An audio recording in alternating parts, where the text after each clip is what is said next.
चलो भाई आ जाओ जल्दी से आ जाओ, क्लास में जुड़ जाइए आप सारे लोग, आ जाइए जल्दी से। आज का क्लास को हम लोग शुरू करते हैं। सबसे पहले सलाम मसलूम तमाम साथियों को और तमाम माँ बापों को, और मैं आप लोगों से गुजारिश करूंगा कि जल्दी क्लास से जुड़ जाइए।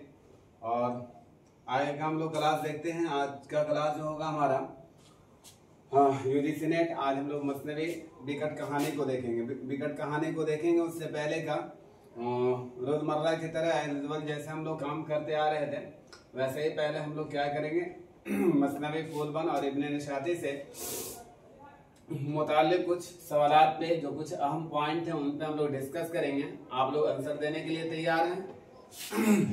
बी रेडी और सेल्फ, तैयार हैं आप लोग? तैयार हैं तो बताइए जल्दी से, उसको हम लोग कुछ क्वेश्चन आंसर कर लेते हैं। उसके बाद फिर हम लोग आगे का क्लास देखेंगे। पहले क्वेश्चन आंसर करना बहुत जरूरी है। पढ़ते कितना है ये मैटर नहीं करता है, याद कितना हम लोगों को ये ज्यादा मैटर करता है। और याद करने का तरीका और ट्रिक मैंने बताया कि याद करने का मतलब ये नहीं होता भाई कि हम लोग बैठ करके याद करें। बैठ कर के याद करने वाला चीज नहीं है। ये जहन में बैठाइएगा, बार बार लिखिएगा, बार बार देखिएगा, डेफिनेटली आपका दिमाग में बैठ जाएगा। तो हम लोग मसनवी बिकट कहानी से पहले कुछ डिस्कस कर लेते हैं मसनवी फूलबंद के बारे में।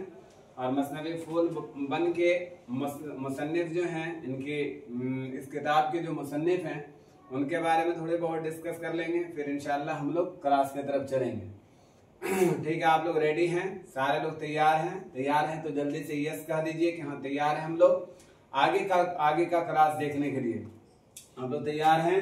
इससे पहले कि मैं अपना क्लास को शुरू करूं, मैं आप लोगों को बता दूं कि हमारे चैनल के जरिए सहायक उर्दू अनुवादक, जैसे उर्दू ट्रांसलेटर कहते हैं आप लोग, उसका क्लास गोइंग ऑन चल रहा है।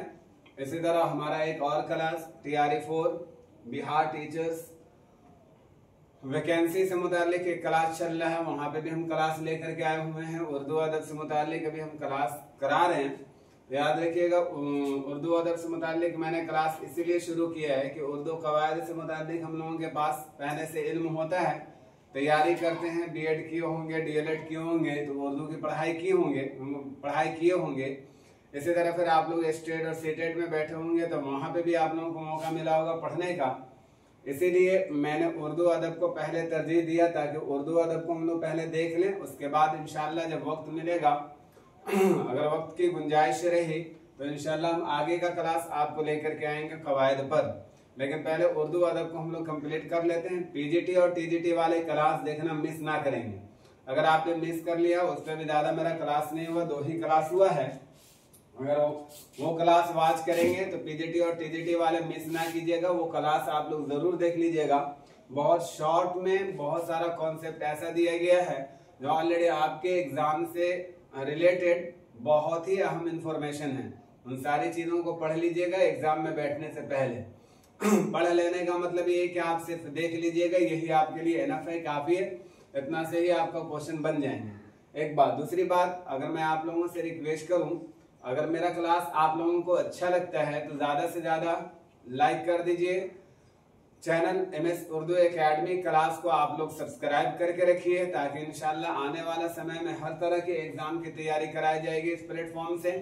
इसी तरह ज्यादा से ज्यादा लोगों में शेयर कीजिए, इसे स्प्रेड कीजिए ताकि आपके अलावा हर जगह इसका वीडियो स्प्रेड हो जाए।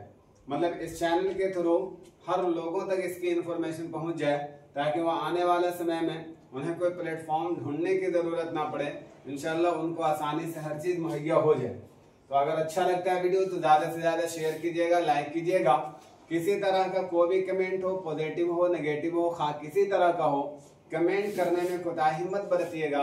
आपकी कमेंट हमारी प्रेजेंटेशन को दिखलाता है और आपकी भी प्रेजेंटेशन को दिखलाता है कि आप क्लास के अंदर कितने एक्टिव हैं। तो आप कमेंट करना भी ना भूलें। कमेंट भी किया कीजिए, खा वो कमेंट आपका नेगेटिव हो या पॉजिटिव हो, दोनों कमेंट को मुकम्मल तरीके से सही से लिया जाएगा। उस पर ध्यान दिया जाएगा कि आपका कहना क्या है, आप क्या कहना चाहते हैं। क्लास से रिलेटेड किसी तरह का कोई कमी कोताही नजर आती है तो उसके लिए भी आप कमेंट कीजिएगा प्लीज, ताकि उसमें भी इंशाल्लाह इस्लाह करने की कोशिश करें, उसमें भी इस्लाह हो जाए हमारी। इन सारी चीजों को मद्देनजर रखते हुए क्लास आप लोग लिया कीजिए, ठीक है। नया चैनल को ग्रो करना ये आपकी जिम्मेदारी होती है, इसलिए मैं बोल रहा हूँ कि अगर क्लास अच्छा लगता है तो आपकी जिम्मेदारी है कि इस चैनल को ग्रो कराइए। ग्रो कराने का मतलब ये नहीं कि घर घर जा करके बस लोगों में आप शेयर करते रहिए, इंशाल्लाह खुद ब खुद ग्रो हो जाएगा। चलिए हम लोग देखते हैं इब्न नशाती के बारे में, पहले देख लेते हैं 2-4-10 पॉइंट इनके बारे में हम लोग पढ़ते हैं, उसके बाद फिर हम लोग आते हैं मसनवी बिकट कहानी की तरफ। तो मसनवी बिकट कहानी से पहले हम लोग देखते हैं तो इनका पूरा नाम, इब्न नशाती का पूरा नाम क्या था? अगर आपको जहन में है तो जल्दी से बताइएगा कि इब्न नशाती का पूरा नाम क्या था।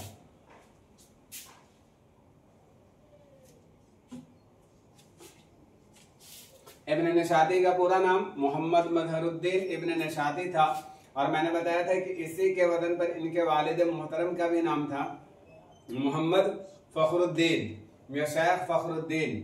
इनके वालिद का नाम था, वालिद मोहतरम का नाम शेख मोहम्मद फखरुद्दीन और इनका नाम मजहरुद्दीन। अगर इस किताब की हम लोग बात कर लें तो सन्ने इशात की अगर हम लोग बात कर लें तो मैंने आप लोगों को बताया था 1040 से 1045 के बीच में, 1040 से लेकर 1045 के बीच में इसकी सारे तस्नीफ है। अगर हम लोग बात कर लें कि इब्न नशाती किस मशहूर बादशाह के दरबारी शायर थे, किस मशहूर बादशाह के दरबारी शायर थे, इसके बारे में आप बताइएगा कमेंट करके, कौन किसके दरबारी शायर थे। अगर हम लोग बात कर लें तो इनके नाम से पहले बतौर साबका अगर किस चीज का इस्तेमाल किया जाता था तो मैंने आपको बताया था शेखुल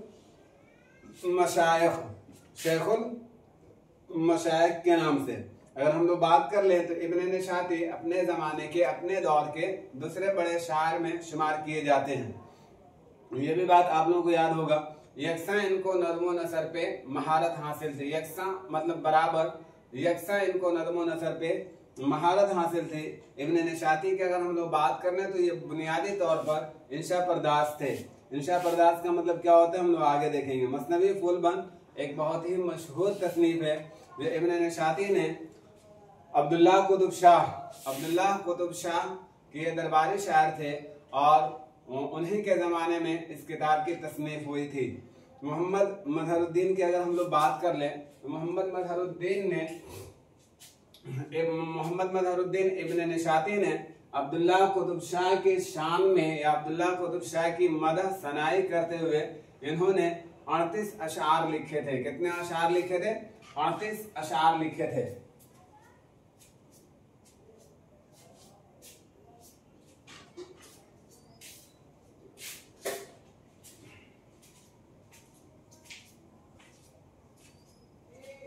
कितने अशार लिखे थे मोहतरम, जल्दी बताओ कितने अशार इन्होंने लिखे थे? तो 38 अशार लिखे थे। अगर हम लोग बात कर लें तो मसनवी फूलबंद अब्दुल्ला कुतुब शाह के मदह में 38 अशार लिखी गई थी और इसका जो तर्ज है, जो इसका अंदाज है, ये अलिफ लैला से मिलता जुलता है। मसनवी फूलबंद के बारे में ही मैंने एक और बात बताई थी कि इसी में किस्सा पैदा करने की सिफात पाई जाती है। मैंने इस पे भी बात किया था कि किस्सा से किस्सा पैदा करने का हुनर जो है यही मसनवी फूलबंद के अंदर पाई जाती है। अगर हम लोग बात कर लें इसमें कितनी सनातें इस्तेमाल की गई थी, टोटल सनातें कितनी थी यह भी बताइए जल्दी से। सनातें कितनी इस्तेमाल की गई थी? तो 39 सनातें इस्तेमाल की गई हैं मसनवी फूलबंद के अंदर। अगर इनके किस्सों की हम लोग बात कर लें तो इसमें अगर देखा जाए तो ज़िम्नी किस्से और मरकजी किस्से, दोनों किस्से मिलाकर के अगर हम लोग बात कर लें तो कुल किस्सों की तादाद इसमें 6 होता है। कितना होता है? 6 होता है। ये पॉइंट ऑफ एग्जाम बहुत इंपॉर्टेंट पॉइंट जो मैं बता रहा हूँ इसको सुनिएगा कि इसमें 3 ज़िम्नी किस्से हैं और 3 मरकजी किस्से हैं। दोनों को मिला करके इसके अंदर 6 किस्से बयान किए गए हैं, ये भी याद रखिएगा। अगर मैं आपसे ये क्वेश्चन पूछ लूं कि मसनवी फूलबंद के मुकाबले में कौन सी किताब लिखी गई थी, तो मैंने आप लोगों को बताया था एक किताब का नाम नया दर्पण। एक किताब का नाम मैंने बताया था आप लोगों को नया दर्पण, जो सैयद अहमद खां हुनर की किताब थी। सैयद अहमद खां हुनर की किताब थी। क्वेश्चन फॉर्म किए जाएंगे कि मसनवी फूलबंद के मुकाबले में कौन सी किताब लिखी गई थी, तो नया दर्पण किसकी किताब थी? तो सैयद अहमद खां हुनर की किताब थी। अगर हम लोग बात कर लें फुल बन में तो किस्से से किस्सा पैदा करने वाली दास्तान की रिवायत मिलती है, ये हम लोगों ने बात कर लिया। नसीरुद्दीन हाशमी, जमील जालिबी और मुहिउद्दीन कादरी जोर, ये तीनों अगर हम लोग तीनों मुहक्किकीन की बात कर लें तो ये तीनों मुहक्किकीन बताते हैं, इन तीनों मुहक्किकीन के मुताबिक अगर बात किया जाए तो इस किताब की साल तस्नीफ जो बताई गई है वो 1655 बताई गई है। कब बताया गया है?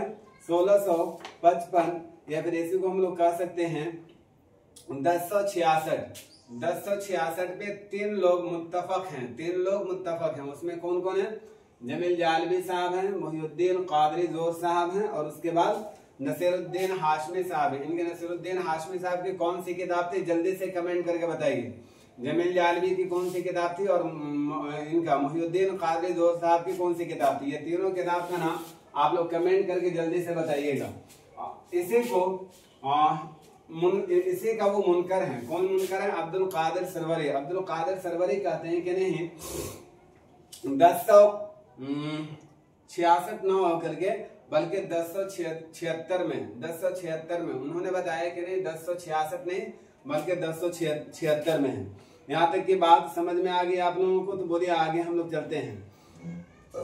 इनके किरदारों की अगर हम लोग बात कर लें, अगर इनके किरदारों पे अगर हम चलें तो एक बादशाह था और वो बादशाह कहाँ का था ये भी याद रखिएगा। वो बादशाह कंचन पटन का बादशाह था। कहाँ का बादशाह था? ये आपसे पूछा जा सकता है कि कंचन पटन का किरदार किस मसनवी के अंदर है, तो याद रखिएगा इस जगह को कि कंचन पटन का बादशाह मसनवी फुलबन में जो बादशाह होता है वो कंचन पटन का होता है। इसी के अंदर दरवेश का किस्सा है जो मुल्क खुरासान से बिलोंग करता है। मुल्क खुरासान से बिलोंग करने वाला दरवेश होता है और कंचन पटन का बादशाह होता है। याद रखिएगा। इसी में याद रखिएगा एक कश्मीर का बादशाह होता है जिसके दरबार में एक ऐसा गुल लाया जाता है जो एक काला बुलबुल पर क्या होता है? फरेफ्ता होता है, फिदा होता है। ये भी याद रखिएगा आशिक होता है। तो इसी में किरदार है हमारा गुल और बुलबुल का। गुल और काला बुलबुल का किरदार इसी में है। अगर हम लोग गुल की बात कर लें, जो गुल होता है तो ये गुजरात के एक आबिदो जाहिद इंसान की लड़की होती है। और अगर बुलबुल की बात कर लें तो ये खतन के सौदागर का लड़का होता है। खतन के सौदागर का लड़का होता है, ये भी याद रखिएगा। आपसे ये पूछा जा सकता है कि बुलबुल जो है ये किस सौदागर का लड़का है? वो सौदागर कहाँ से बिलोंग करते थे? तो खतन के सौदागर थे। अगर हम लोग बात कर रहे जोगी की, तो जोगी जो बादशाह को नकल रूह का मंत्र सिखाता है, उसके अंदर एक जोगी का किरदार है जो बादशाह को मुंतकिल करने का, रूह को मुंतकिल करने का हुनर सिखाता है, कला सिखाता है, मंत्र सिखाता है। इसी में एक और किरदार है रानी सतवंती का। रानी सतवंती का किरदार किस मसनवी से बिलोंग करता है? तो याद रखिएगा मसनवी फुलबन से, जो एक बहुत ही पाक दामन औरत होती है, पाकीज़ा औरत होती है, संजीदा औरत होती है। अगर हम लोग बात कर लें सीमन बरका, तो मुल्क आदम की बादशाह की बेटी है। और हुमायूं फाल, देखिए एक और किरदार हुमायूं फाल। हुमायूं फाल की महबूबा है। अब ये बताइए आप लोग जल्दी से कि हुमायूं फाल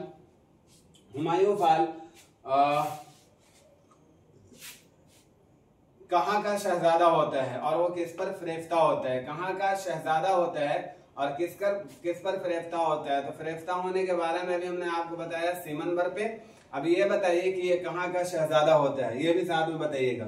मलिक आरा का भी एक किरदार है, परस्तान की रानी होती है। और एक किरदार देवबानो की है जो कि परी है और मुल्क आरा की खात्मा है, या फिर मलिक आरा की खात्मा, जो भी आप बोलना चाहते हैं बोल लें। तो मसनवी फुलबन हम लोगों का सारा क्लियर हुआ। जो मैंने आपसे क्वेश्चन पूछा है वो कमेंट करके मुझे आंसर करने का जहमत कीजिएगा। आप लोग प्लीज नजरअंदाज मत कीजिएगा, ताकि आपको ये समझ में आ जाए कि हमारी प्रिपरेशन कैसी हो रही है, हमारी तैयारी कैसी हो रही है।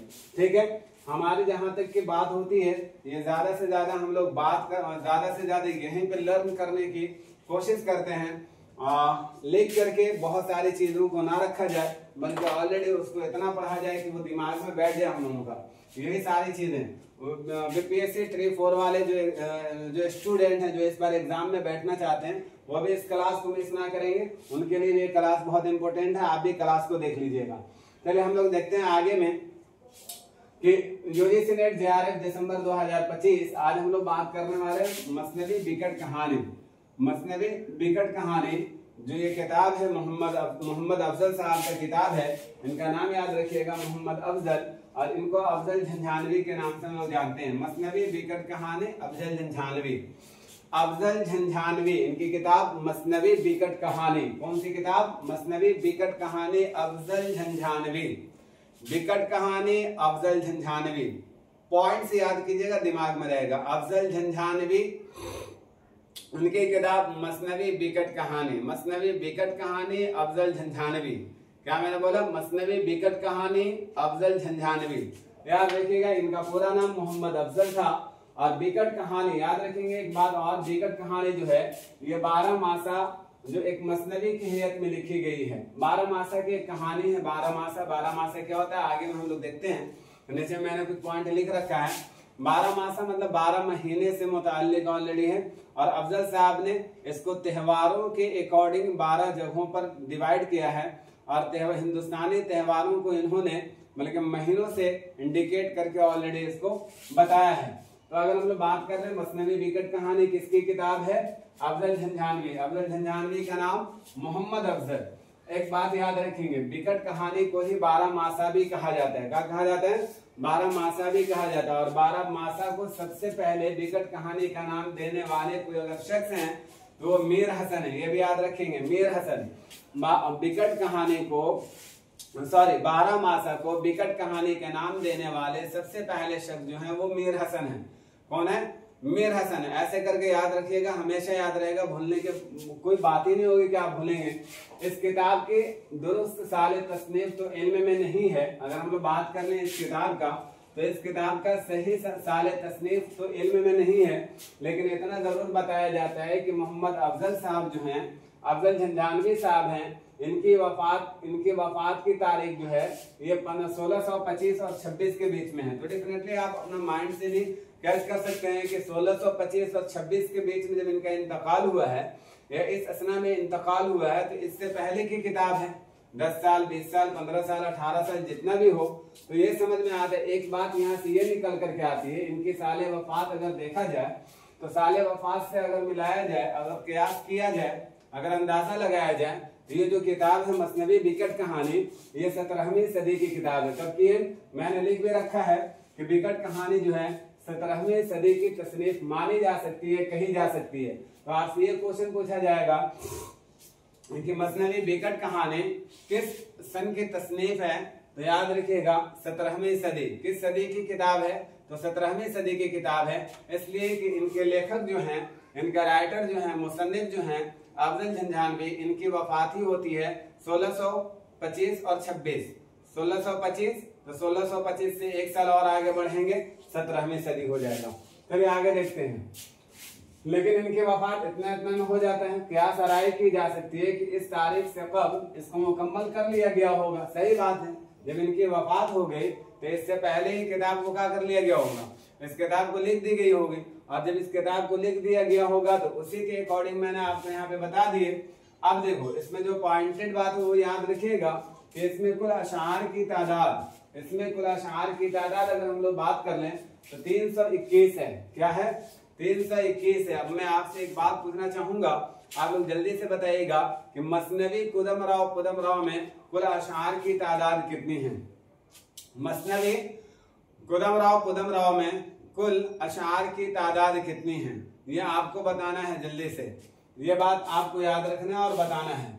अगर हम लोग बात कर लें कि बिकट कहानी के सिलसिले में अगर सबसे पहला मुस्तनिद अगर कोई इंफॉर्मेशन सूचना अगर हमको मिला है, बिकट कहानी के सिलसिले में पहला मुस्तनिद अगर इशारा कहीं मिलता है, तो याद रखिएगा ये नाम अकरम रोहतकी कितबी की 13 मासा से मिलता है। कहाँ से मिलता है? तो ये नाम याद रखना हम लोगों को, अकरम रोहतकी कितबी। अकरम रोहतकी कितबी के 13 मासा से हमको इस कहानी के बारे में कुछ इन्फॉर्मेशन मिलती है, या सबसे पहले इन्फॉर्मेशन जो हमें मिलती है वो इस किताब से मिलती है। अकरम रोहतकी कितबी की किताब 12 मासा से मिलती है। कहाँ से मिलती है? 12 मासा से मिलती है। एक बात और याद रखिएगा, इसे शिमाली हिंद की पहली बाज़ाब्ता मसनवी तस्लीम किया जाता है। किस किताब को? बिकट कहानी को। बिकट कहानी को। अभी आपसे पूछा जाएगा मसनवी के बारे में 3 चीज मैंने आपको बताया था कि बाज़ाब्ता, उर्दू का बाज़ाब्ता, सबसे पहली मसनवी मैंने आपको बताया था मसनवी कुदमराव पुदमराव। फिर मैंने आपसे पूछा था कि दक्कन का बाज़ाब्ता पहली मसनवी, तो मसनवी कुतुब मुश्तरी। और आपसे ये पूछ ले कि शिमाली हिंद की सबसे पहली मसनवी, शिमाली हिंद की सबसे पहली मसनवी, तो मसनवी बिकट कहानी। ये भी ध्यान में रखिएगा, ये 3 पॉइंट याद रखना, मसनवी कुदमराव पुदमराव के बारे में, मसनवी कुतुब मुश्तरी के बारे में, और मसनवी बिकट कहानी के बारे में। इस किताब की रावी बाज़ाब्ता तस्लीम की जाती है। एक बात और याद रखिएगा, मैंने उस समय नहीं बताया, बता दे रहा हूँ। मसूद हुसैन खान के मुताबिक, अभी मैंने ऊपर में लिखा था कि 321 अशार इसके अंदर शामिल हैं। कितने मशमूल हैं? 321 अशार शामिल हैं इस किताब के अंदर। लेकिन मसूद हुसैन खान के मुताबिक कहा जाता है ऐसा कि इसके अंदर 325 अशार हैं। कितने हैं? 325 अशार हैं। और ऐसे अगर कॉमन बात कर लिया जाए तो 321 अशार हैं। 321 अशार और 325, तो 325 अशार किनके अकॉर्डिंग?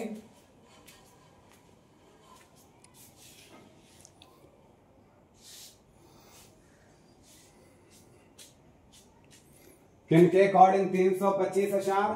तो याद रखिएगा मसूद हुसैन खान के मुताबिक, मसूद हुसैन खान के मुताबिक 325 अशार इसके अंदर शामिल हैं। अगर हम लोग बात कर लें तो इस किताब के रावी जो है, मतलब इस किताब का आप ये कह सकते हो डायरेक्ट कि इस किताब का जो मेन कैरेक्टर है, मरकजी जो मेन मरकजी किरदार है, आप ये बोल सकते हैं, हीरो हीरोइन ना बोल करके आप डायरेक्ट बोलिए कैरेक्टर। तो इस किताब के जो अहम जो मेन कैरेक्टर है, एक फिराक ज़दा औरत होती है। कौन होती है? एक फिराक ज़दा औरत होती है। फिराक का मतलब फिराक का मतलब जुदाई। एक फिराक ज़दा औरत होती है जो अपने सहेलियों को अपने दुखड़ा सुनाती है। होता ये है, ये जो फिराक ज़दा औरत है, इसका जो शौहर होता है इसे छोड़ करके कहीं चला जाता है, जिसके गम में ये बेचारी बहुत ज्यादा मायूस रहती है, बहुत ज्यादा गम अंदोह में रहती है। और हर महीने के आखिर हिस्से में उनका आने का इंतजार करती है। और जब वो नहीं आते हैं तो याद रखिएगा उन्हीं के शान में अपने दुखड़े को बयान करते हुए कुछ अशआर कहा करती है, कुछ अशआर कहती है। जैसे इसका याद रखिएगा, एक और ट्रिक मैं बता रहा हूँ उनको याद करने का, कि देखो इस तरह के अगर मिसरा आ जाए, जैसे अगर हम बोलूं, सुनो सखियों बिकट मेरी कहानी, भई हूँ इश्क नज्म सु दीवाने, ना मुझको, देखो ये पॉइंट याद रखिएगा, मुझको हम लोग अभी कॉमन जो बात करते हैं, मुझको, तेरे को, मेरे को, ऐसे करके बात करते हैं। लेकिन याद रखिएगा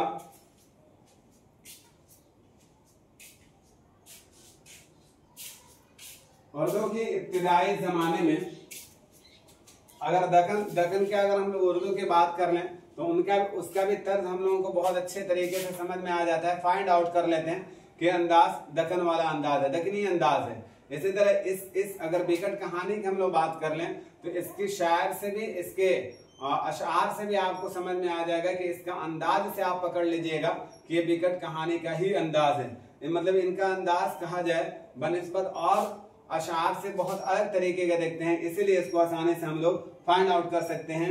न मुझको भूख दिन न नींद राता, देखिए राता, ना तो मुझे भूख लगती है और ना रात में नींद आती है। इन्हीं को ऑलरेडी इन्होंने अपने अंदाज में लिखा कि ना मुझको भूख दिन न नींद राता, बरा के दर्द सू सीना पर आता, या सीने पर आता, सीने पर आता। तमामी लोग मुझ बोरी कहे रे, खिरद गुम करदा मजनू हो रही रे। तो बिकट कहानी का ये अंदाज है कहने का, आप इससे याद कर सकते हैं। जैसे हम लोग बोले रसीदा बरसरे हंगामे बरसात, रसीदा बरसरे हंगामे बरसात, सजन परदेश में हैहात। ये तर्ज और अंदाज बिकट कहानी का है। किसका अंदाज है? तर्ज ये तर्ज को याद रखिएगा, बिकट कहानी फाइंड आउट कर लीजिएगा। अगर यहाँ से कोई मिश्रा से रिलेटेड आपका क्वेश्चन बनता है तो डेफिनेटली आप आसानी से क्वेश्चन कर जाइएगा, ताकि अंदाज से आपको समझ में आ रही है। जैसे सुनो सखियो कि रुत आसोद आई, प्यारे की खबर अब लग न पाई, कहूँ कैसे जियूं पीयूं बाज नारी, जिन्हें रुदत गई हर उम्र सारी। ये तर्ज है हमारे बिकट कहानी का। गया आसोद कातक कातिक, देखिए हम लोग बोलते हैं ना अपने के हिंदी में, जैसे आसिन, कार्तिक, पूस, माघ। मैंने अभी आपको बताया था कि शमाली हिंद की बहुत मशहूर तसनीफ है। ये कौन सी तसनीफ है? और इसमें जो 12 महीना को इंडिकेट, कुछ काम था का?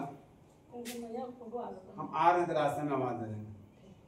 12 महीने का जो रास्ते में ये है ना, सॉरी, जो मैं बोल रहा हूँ आपको कि जो 12 महीने हिंदी में जो 12 महीने ना, जैसे आसिन, कार्तिक, पूस, माघ, जेठ, आषाढ़, सावन, भादो, इस तरह के होते हैं ना, तो याद रखिएगा इन्होंने इसी महीने को अपने शेर के अंदर अंदाज करके यूज किया है।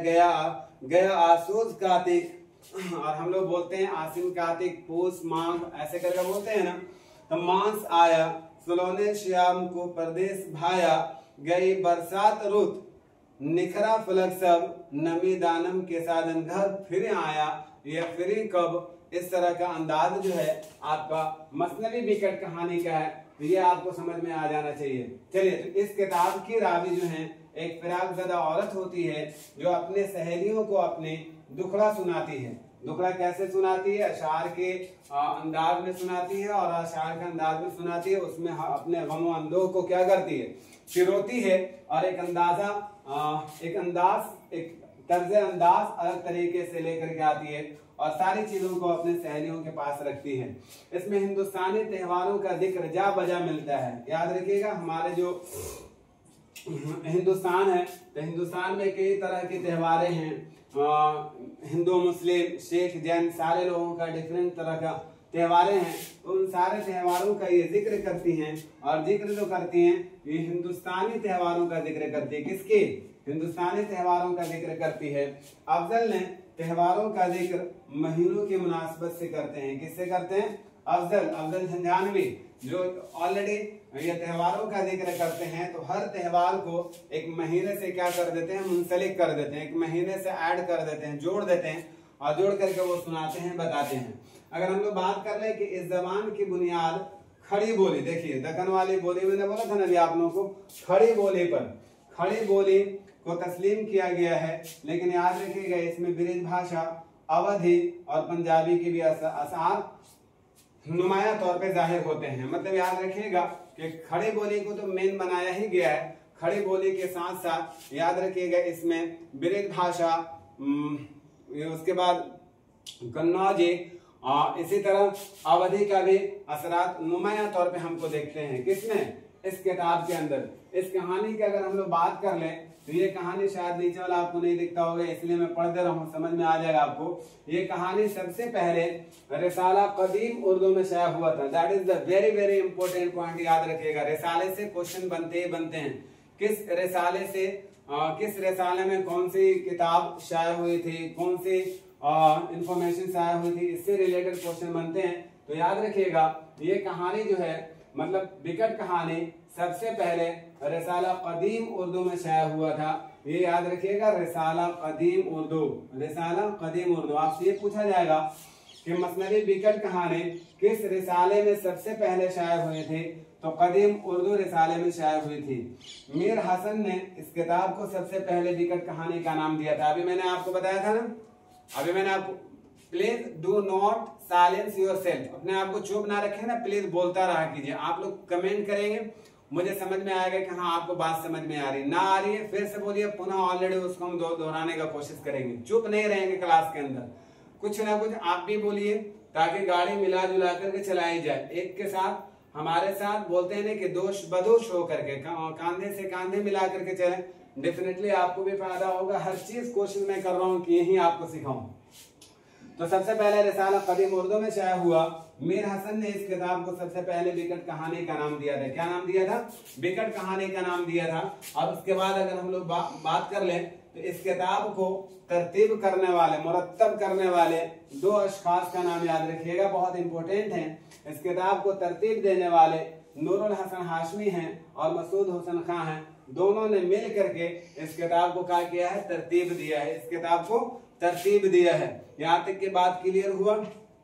बहुत सारे इसके अंदर याद रखिएगा अशार हैं, बहुत सारे अशार हैं जो मैंने आपको पैटर्न याद कराया, जो मैंने आपको तर्ज बताया है, उस तर्ज को याद रखिएगा।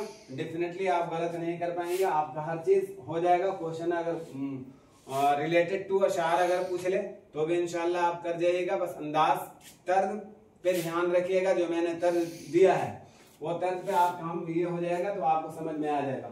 अगर हम लोग बात कर लें किरदारों के बारे में, तो किरदारों के बारे में अगर हम लोग बात कर लें तो दो चार किरदार इसके इंपोर्टेंट है जिनको हमको ध्यान में रखना है। बिठा दो ना। बाकी अगर आपको कुछ चीज नए समझ में आती हो तो फिर डेफिनेटली आप ये कर लीजिएगा, वीडियो को फिर एक बार दोबारा और वॉच कर लीजिएगा, दोबारा कर लीजिएगा, इंशाल्लाह सारी चीजें ध्यान में आ जाएंगी। ठीक है। अगर हम लोग बात कर लें इसके बारे में तो विकट कहानी के बारे में मुख्तलिफ आरा और ख्यालात, इसके बारे में कुछ अलग अलग तरीके का लोगों का थाउट है, अलग अलग लोगों का नजरिया है। उस पर अगर हम लोग बात कर लें तो उसको थोड़ा सा हम लोग देख लेते हैं। अगर बात करें सबसे पहले अगर हम लोग बात कर लें तो मसूद हुसैन खां ने अधिकतर ज्यादातर नजरिया, देखिए अभी हमने बताया भी था आप लोगों को कि इसको मुरत्तब करने वाले मसूद हुसैन खां थे और नूरुल हसन नकवी हाशमी साहब थे। तो नूरुल हसन हाशमी से ही मुताल्लिक उन्होंने इनके बारे में ख्यालात जाहिर किए हैं। और ये मसूद हुसैन खां इन्होंने ये ऑलरेडी बात की है। देखो जैसे अगर हम लोग बात कर लें कि अफजल की विकट कहानी इस जदीद उर्दू का पहला अदबी व लिसानी नक्श है। क्या है, फिर से सुनिएगा, आप सुनिएगा, नोट डाउन करने का कोशिश कीजिएगा प्लीज। अफजल की विकट कहानी इस जदीद उर्दू का पहला अदबी व लिसानी नक्श है बकौल मसूद हुसैन खां। अगर हम लोग बात कर लें कि अफजल की विकट कहानी की जबान का ताल्लुक उस उर्दू से है जो आगरा के बाजारों में बोली जाती थी, इस कहानी का संबंध, इस कहानी का रिश्ता उस उर्दू जबान से है जो आगरा के बाजारों में बोली जाती थी। नूरुल हसन हाशमी, किसने कहा ऐसा? नूरुल हसन हाशमी। ये सब पॉइंट जो मैं बता रहा हूँ जल्दी जल्दी आप लोग नोट डाउन कर लीजिएगा। लिसानी नुक्ता नजर से 17वीं सदी के आखिरी अवाखिर के सबसे अहम तसनीफ मोहम्मद अफजल की विकट कहानी है मसूद हुसैन खां। अगर हम लोग बात कर लें बारहमासा शिमाली हिंद का उर्दू का पहला मरबूत और मुसलसल कारनामा है जिसमें 12 मासी की हिंदुस्तानी रिवायत और खुसरो की रेख्तागोई के तजुर्बे दोनों की आमेजिश मिलती है, मतलब दोनों की मिलावट मिलती है। मसूद हुसैन खां, अगर हम लोग बात कर लें विकट कहानी हिंदी शायरी की रिवायत के ऐन मुताबिक लिखी गई है। क्या? विकट कहानी हिंदी शायरी की रिवायत के ऐन मुताबिक लिखी गई है जिसमें इजहार इश्क और तखातुब औरत के जानिब से होता है और मर्द की हैसियत बुत खामोशी की सी होती है।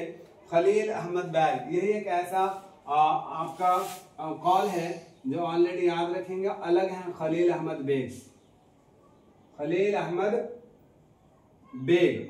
एक बात और मैं बता दूं, अगर ये सारे के सारे आपको अगर अक़वाल याद ना रहे तो ये याद रखिएगा, ज़हन में ये बात याद रखिएगा। देखिए ना something is better than nothing बोलते हैं ना हम लोग कि ना मामा से अंधरा मामा, तो भैया सही है, वही बात है, सेम वही बात मैं बताना चाह रहा हूँ। आप ये ध्यान में रखिएगा कि विकट कहानी से मुतालिक जो अहम अक़वाल हैं वो दो लोगों से हैं। अगर आपको याद हो जाता है तो वेल एंड गुड हो जाएगा। जैसे मैं बोलूँ आपको मसूद हुसैन खां, एक तो ये है, और एक तो अगर बात कर ले नूरुल हसन हाशमी साहब हैं, नूरुल हसन हाशमी। अब ये दोनों को याद रखिएगा। इन दोनों का अगर अक़वाल आपको याद रहता है तो वेल एंड गुड, बहुत अच्छी बात है। नहीं रहता है और ऑप्शन में मुझे याद रखिएगा इन दोनों के अलावा अगर आता है तो एक कॉल इनसे रिलेटेड है, बाकी सारे के सारे अक़वाल इन्हीं दोनों ने कहा है। तो यहाँ से भी ऑलरेडी 4 ऑप्शन 5 ऑप्शन जो आपको 6 ऑप्शन मिलते हैं, उनमें से अगर इनके तरफ हम लोग जाए, जैसे मान के चलो कोई ऐसा ऑप्शन है जिसमें ये दोनों हजरत हैं, तो ऑलरेडी दोनों हजरतैन है ये कह सकते हो, तो यार वहां पे आपके लिए आसानी हो जाएगा, इन्हीं को लगा दो, सही हो जाएगा। इन दोनों में से एक हैं तो उन्हीं को लगा दीजिए, ज्यादा बेहतर है। मैंने बोला कि something is better than nothing, ना करने से अभी श्योरिटी नहीं है, लेकिन 90% ये ना याद रखने की सिचुएशन में मैं बता रहा हूँ। याद है तो बहुत अच्छी बात है, नहीं याद है तो फिर ऐसी सिचुएशन में हम लोग ऐसा काम कर सकते हैं। बात समझ में आ गई। और इनका तो अशहर के बारे में, शेर के बारे में तो मैंने आपको बता ही दिया सारी चीजें, तो ये सारी की सारी चीजें ध्यान में आप लोग रखिएगा। आई थिंक क्लास आप लोगों को अच्छा लगा होगा, समझ में आसानी से आई होगी हर बात। ना समझ में आया तो कमेंट करके बताइएगा, जो चीज आपको ध्यान में नहीं आ रहा उसके बारे में पूछ लीजिएगा, इंशाल्लाह बता दूंगा। और वीडियो अगर अच्छा लगता है तो ज्यादा से ज्यादा शेयर कर दीजिएगा, लाइक कर दीजिएगा। MS उर्दू एकेडमी क्लास को सब्सक्राइब कर लीजिएगा ताकि आपको मुतय्यना वक्त पर आपको हर चीज का इन्फॉर्मेशन मिल जाए। मिलते हैं इंशाल्लाह नेक्स्ट क्लास में। इसके बाद जो आते हैं उनके बारे में हम लोग लेकर के आते हैं नेक्स्ट क्लास को। BPSC वाले, ये TRE 4 वाले, आप भी इस क्लास को मिस ना करेंगे। UGC नेट वाले तो देख ही रहे हैं। मिलते हैं इंशाल्लाह नेक्स्ट क्लास में। दीजिए तब तक के लिए इजाजत, खुदा हाफिज।